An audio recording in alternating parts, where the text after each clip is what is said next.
अशा जंगलामधून चालत आल्यानंतर पुढे चाललो आणि पुढे आपल्याला इथे वाघजाई मातेचं मंदिर दिसतं आपल्याला इथे छोटंसं आणि पाठी आपला घनगड किल्ला आहे आणि साईडलाच इथे मारखिंड दिसते. असा हा विहंगम नजारा आहे. एक नंबर. डायरेक्ट धुकं वरती येते. तिकडनंच आपण सरळ सरळ पुढे आल्यानंतर आपल्याला पुढे इकडे पूर्ण सोनकीची फुलं दिसतात आणि इथूनच गडगडाचा आपला प्रवेशद्वार आहे ना ते आपल्याला दिसतं. असं पुढे चालताना असे स्लिप करणाऱ्या वाटा आहेत तिथून जरा जपूनच चालत जा.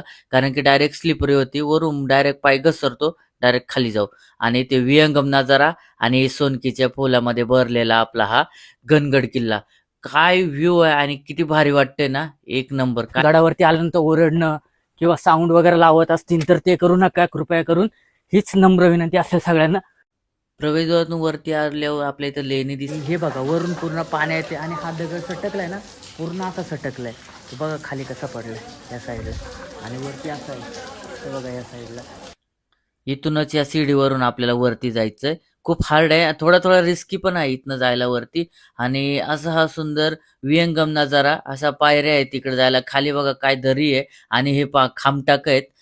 इथून खूप मस्त व्ह्यू दिसतो बघा. एक नंबर आहे यार खरंच.